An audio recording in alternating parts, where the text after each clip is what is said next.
You're listening to the Cat Breeder Sensei Says podcast. This is your show host, April Catito, and in this episode, we'll talk about the top 5 things that you should talk to your new kitten owners about. Disclaimer: any of the information that is shared in this episode is based on personal experience or personal knowledge.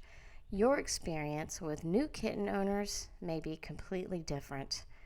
Okay, so here's something to think about. Not all new kitten owners are familiar with kittens or kitten behavior, even if they already have a cat or 2 cats at home. So you would assume that they would know some of the top things they should know about owning a kitten. Well, in fact, they don't. So, as the breeder, you can play a very important role in helping them understand their new kitty even better by educating them on some of the things they should really know about when it comes to bringing home a new kitten and owning a cat. So, in general, we know that cats are basically independent little creatures. But at the same time, they have very specific needs as well. So if we can understand the psychology of our kitties and our cats a little better, then we can certainly make their life more enriched. Let's start with number 1, traveling with a kitten. So the cat spends its life from birth up until the time that he goes home, nice and snuggly and warm in his nursery or in your home with his mom. No problem. But then it comes time to leave and go home, and that's a big change for a kitten. It's a big change for anyone. So what are some things that we can do to make sure that the kitten travels comfortably? Now, some kittens are certainly better travelers than others. Some will meow and cry the entire time, and some will just be very quiet and kind of sit in the corner, and some will still play and be normal or act as if they feel normal. So it's hard to tell when a cat is stressed out. So we always take the preparations to make sure that they feel as comfortable as possible when they are traveling. So as the breeder, you can buy inexpensive little blankets for all of your kittens, maybe at the dollar store or Five Below. I don't know if you have that store. And just a couple of days before they go home, put them into the nursery so they're not terribly covered with hair and maybe litter and, I don't know, poop stains. But you want to get the scent of their siblings and them and the home that they're used to and their mother on these blankets. So you can lay them around the nursery and the kittens will love to lay on them. And that puts their scent onto these blankets. And cats are all about scent. They love the scent of themselves and their familiarity. So when they're getting ready to travel, send home one of the blankets with the kitten. You put it in the travel carrier and then tell your new owners that this blanket is a sense of security or familiarity for the kitten, and to definitely let the kitten have it once he gets home. So we'll talk about that next. But putting the blanket into the carrier with the kitten or the car or just sending it home with him is going to help him resting a little more easy, should I say, and just having that scent that he's familiar with him all the time. You can also use some pheromones like Feel Away and spray them into the carrier about 15 minutes before the kitten actually enters the travel carrier. Pheromones in the Feel Away actually release a scent that is relaxing to the cat, and it will reduce some of the stress from travel. So it's always a good idea just to go ahead and spray the pheromones into the carrier. And you can inform your new owners of this to maybe have some on hand and use it before any trips to the vet, or if you have to travel again. Just use the pheromones to try to calm the kitty down. And then fasting, maybe 12 hours before travel is a good idea. They will get the nervous poops. So when in the travel carrier, maybe 30 minutes into the ride, sometimes they're going to throw up and even poop. So if you do a little bit of fasting before they travel, it will help to eliminate an upset tummy just a little bit. Sometimes I'll have new owners that are actually driving 4 or 5 hours, or even traveling on an airplane, that is coming to pick their kitten up, and then maybe they're driving back home in a car, and they just let the kitten free roam around the car. And that's probably not the best method to get the kitten back home in. They feel more secure in a travel carrier, in a small space where they feel a little bit of comfort. Or you can also recommend like a little travel tent that you can get on Amazon if that's available in your country. And they have little built-in litter boxes. So I do like to let my kitten owners that are traveling to come pick their kitten up to go ahead and get one of those and put it in the back seat, so that the kitten has a little travel tent with some toys and his blanket and a litter box in the event that he has to eliminate himself. Number 2, introducing the kitten to the new home. This is a really important step, in my opinion, on how the kitten gets introduced into the new home. Now remember, the kitten has been nice and safe and cuddly in his first home, and now he's transitioning into a completely different life. And cats, well, they're not known to love change in a big way. So the transition into the new home should be done slowly and gradually. I don't ever recommend bringing a new kitten home and just getting it out of the travel carrier and letting it start running around the home on its own. That's probably a bit stressful for the kitten. They're not familiar with this environment. Their scent isn't on anything, and it is going to stress them out. So there's probably all kinds of new people that want to meet the kitten, children, and even new pets that are going to be in the home. So there's definitely some ways that we can introduce the new kitten into the household and make him feel a lot better and a little more secure when it's time for him to have free roam of the house. So the kitten should be staged in a little room that is just for him. So maybe a bathroom or a spare bedroom, something that he can feel like it is his safe spot. So that's the place where he knows that he's not in danger. He has all of his resources there, including his little blanket and his food bowl, his water bowl, and his litter. And the kitten should stay in this room for a couple of days at the minimum. So 2 to 3 days he stays in his safe room.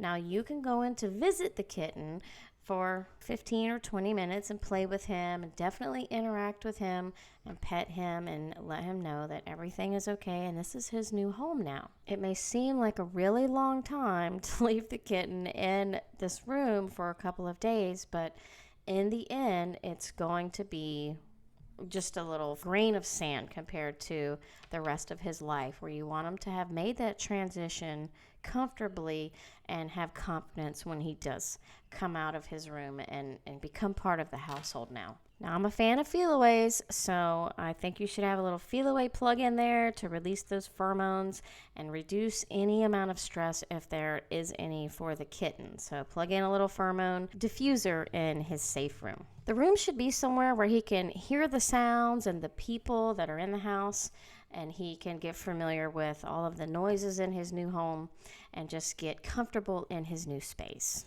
Now, when it comes to introducing your kitten into the home that has pets already there, your resident pets, you may have some conflict at first. So what I suggest doing is using a little pop-up tent or a travel carrier and introducing your kitten into the home to your new pets in short little intros per day. So short visual intros, maybe for 10 or 15 minutes a couple of times a day.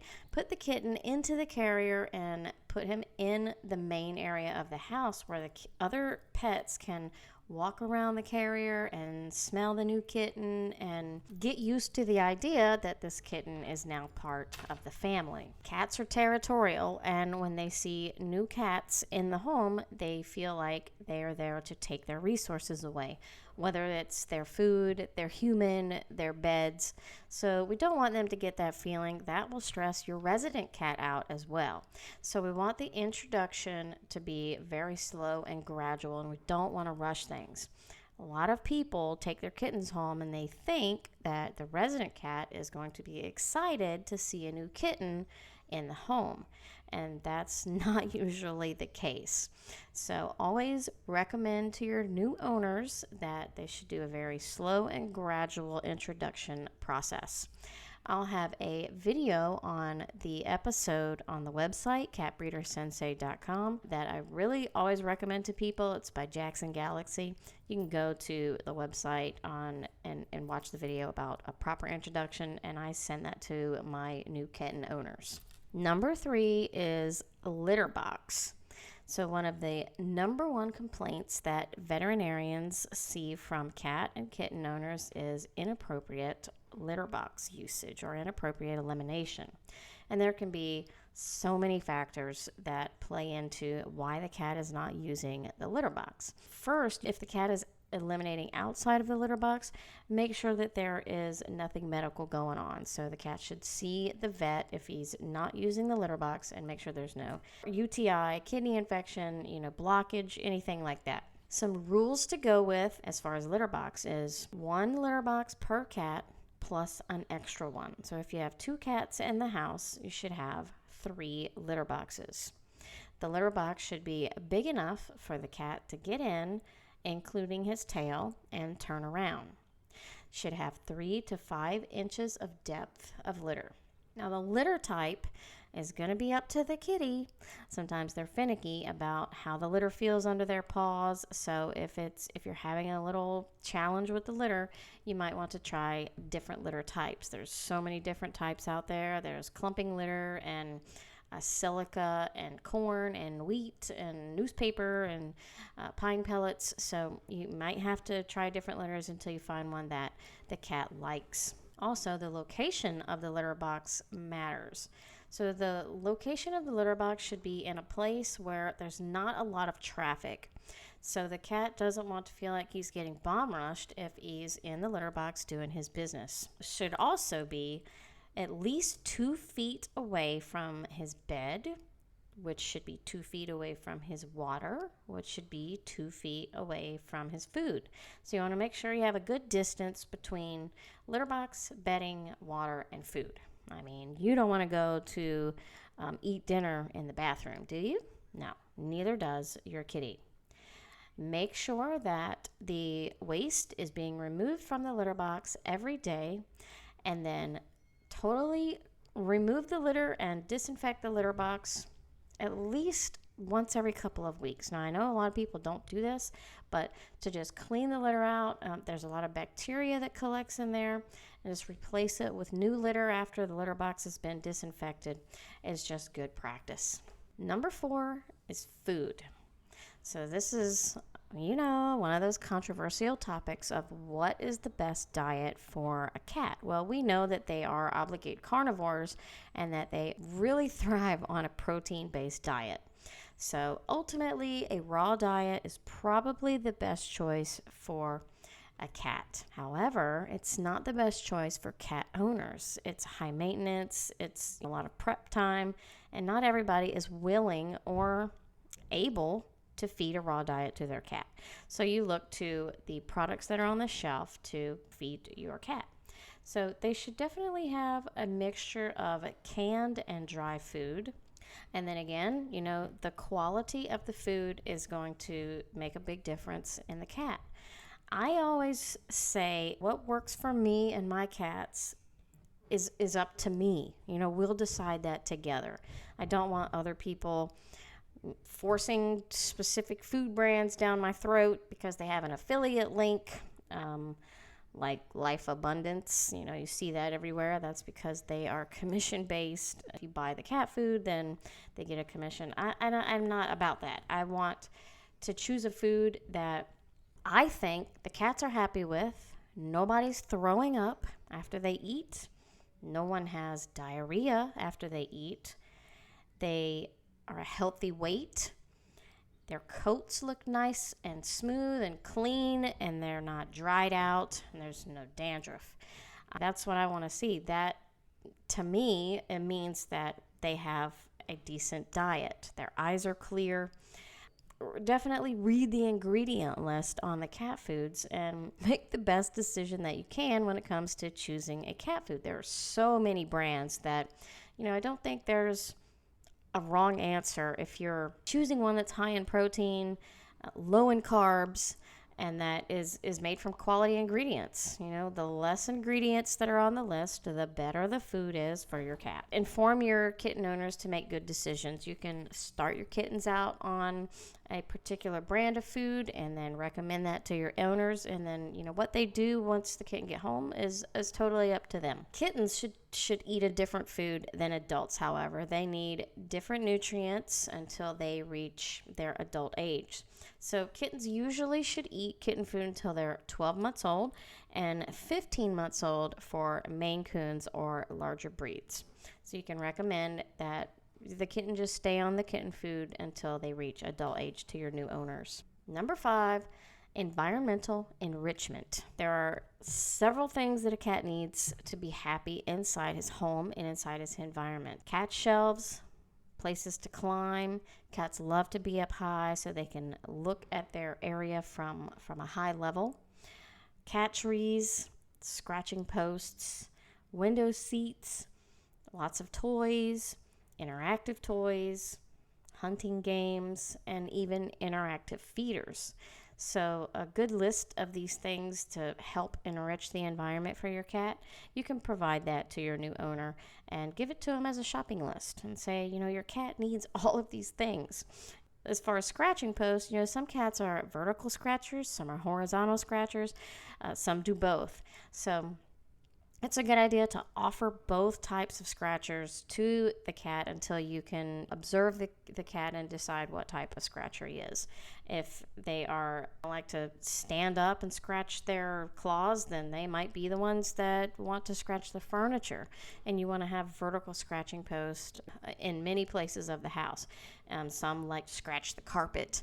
In that case, you want the scratchers that are on the floor, and they can get down low and start scratching that way. So you really have to watch their behavior and see what type of scratching post they prefer. So that's my list of the top 5 things to talk to your new kitten owners about. It's a great little list. Now, just for listeners of the show, I have a cool little PDF that you can print out and give to your new kitten owners that talks about these 5 things, or you can also email it to them. All you have to do to get a copy of this is go to our Facebook page, Cat Breeder Sensei Says Podcast, like us on Facebook, and then send us a message and let us know that you want this top 5 things checklist, and we'll send it right over to you. I hope you liked today's episode of Cat Breeder Sensei Says. If you haven't already, go ahead and subscribe to the show so you don't miss the next episode. Thank you again so much for listening, and we'll see you next time. Bye.